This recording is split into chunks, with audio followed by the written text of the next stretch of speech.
All right, ladies and gentlemen, boys and girls, here we are. Progress report. So, as you can see, the front end of the truck is all together, and actually, she just got back from her maiden voyage, a little test run and stuff. Of course, I think we left off last time. I was doing all this stuff, so radiator is all mounted in where it needs to be. Got a good amount of spacing on there, and even some room for a shroud and stuff, which I think I'm going to do just to maximize my airflow coming across the radiator, even though it's got this rear shroud here. I just want to kind of get that done. But yeah, as you can see, all of my wiring is pretty much buttoned up. Just lights is the only thing I have. Like I said, not sure if we're going to run that and plug in or plug into the old wiring. We'll figure out that. Do have to figure out a better cold air intake system and stuff on it. Not entirely sure on this one. I have this additional air sensor. I know that's the map, but I'm not really sure what this is here for, so I can do some more research and see, because it plugs into there. So I'm not sure if we'll be able to just chop that and put a cold air filter with a box and stuff on it, or we'll have to do something different, but we'll figure it out. But I had to have this because with the mass airflow sensor and stuff, it does kick a code if there's not a air filter and stuff in there. Evidently not enough restriction to the airflow. I don't really know exactly how that works, but it is. So, but yeah, brake system all worked. Had to bleed it because we disconnected some lines and stuff, but the brakes in there, test those worked out really great. The AC, I think I must have missed a ground on that because the AC compressor, the clutch is not kicking in. I've got power to it, but nothing else. So I'll probably just need a ground onto there, or the correct ground. I can't find the cover for the fuse box, but that's what the fuse box is.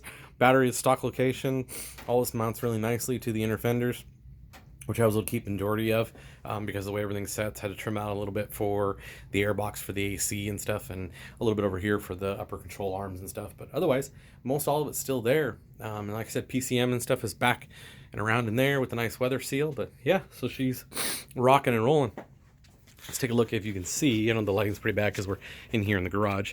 But the gauges are all in and stuff. Let's see, let's open this so you can get a better look at it. But yeah, so there's PCM or ECU, whatever the heck it's called, is right there. The fuses is just up above it, the fuse block. Everything's in here. We got the lights, light control is right here where it was in the factory. Got my gauges all in there, and this cool surround to kind of block everything off. So looks good. Crown Vic steering wheel. The AC controls are all right there.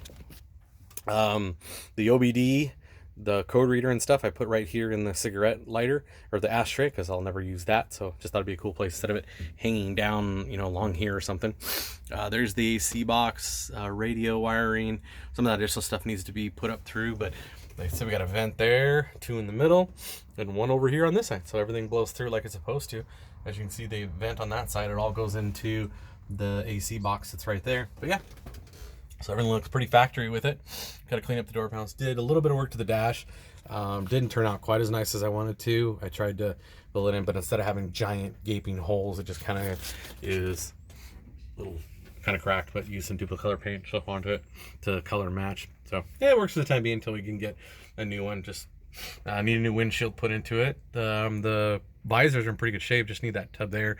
Got to do some stuff with the headliner and of course the seat for it, but works pretty good. The only problem I did have was the rear cab mount. The rubber bushings I had were not enough, so the cab was actually slamming against the frame when I hit bumps and stuff. So I ended up, instead of using the vibration pads that I use for my work for AC units, I actually grabbed the Crown Vic body mounts, bushings over from here, and put them in. Got it up. It actually sits where it needs to sit now to be level with the body line of the cab, and does a good job of stopping it. So now really the only rattle is the windows when they're rolled down because of the window. Whoops, there's my huge finger. The channels need new felt inside of them because things go back inside there. So got to fix that. And then this too. I'll hop up here. I don't know if you can see this or not, but there is, it's hard to see what I'm doing, but there's a whole lot of flex on this frame, which I knew from, excuse my allergies, I'm all huffing and puffing and stuff. I knew there was before. This is the fourth one of these I've done. First one I've done like this. All the other ones, as you can see in my videos, I did with the Crown Vic dash. But the last one I did, I tied in, did a small support piece running across here, and then 2 little spots going across and down to them. I'm definitely going to do that this time as well. It made a huge difference. And the proof is in it. From check out Nathan's garage, Nathan Kershaw. The second F100 Crown Vic swap he did, he put a pretty decent bracing system and stuff in, and he talks about it while he's driving around, test driving. It makes a world of difference on the truck. And I think on my last video, I even showed the difference onto it, because like now when you jump on here, then you can see it like actually springs in half right here. It flexes this way, but then it also like cross flexes too. And then when you put that in and jump on it, bounce this, no matter where you jump, the whole thing goes down together, so it really eliminates that. So I want to put a stronger one in here, because that way, I mean, this is definitely a work looking truck, so I want someone to be able to use it. So I want to do heavier bracing across there, to tie that in better, so that it kind of will, you'll handle the weight a lot better and a load a lot better with it. So speaking of loads, so that's all that. We're of course got to put the hood on, and headlight wiring and stuff, and some button up, but for the most part the big stuff on this is already done. I'm way ahead of schedule. This is the fastest I've ever gone on one of these trucks. Now granted, a lot of that is because I'm unemployed at the moment thanks to COVID-19. The other part about it is it's fourth time doing this, it gets faster. So let's cruise out here. We just got the bed pulled off today of the frame. So here's the truck bed. It's got the nice patina with it. And of course we're gonna cut it to fit the Crown Vic chassis. But the difference I want to try on this one, let's walk around here.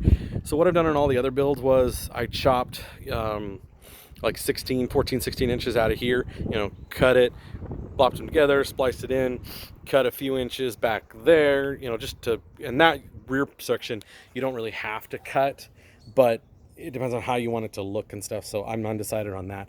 But instead of cutting it out in the middle and having a seam in the middle, I'm gonna try and, I don't know if you can see this or not with the light and stuff, sun, but I'm gonna try and take out the spot welds so that I can open that up, or just cut it along this line, whatever.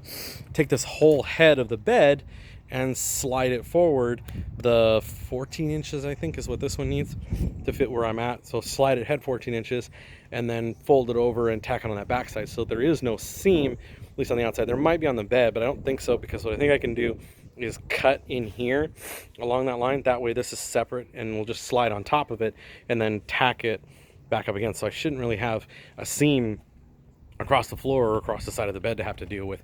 And then I can actually put the trim back, because the trim will stick out past this, and I just bob it off, because this is going to run into the cab anyway, so it doesn't really matter if it's open. Or I could maybe take some aluminum weld and cap that back on or something, or rivet it on there. But and that way I could actually keep the trim on here if I wanted to kind of fill that in. But we'll see.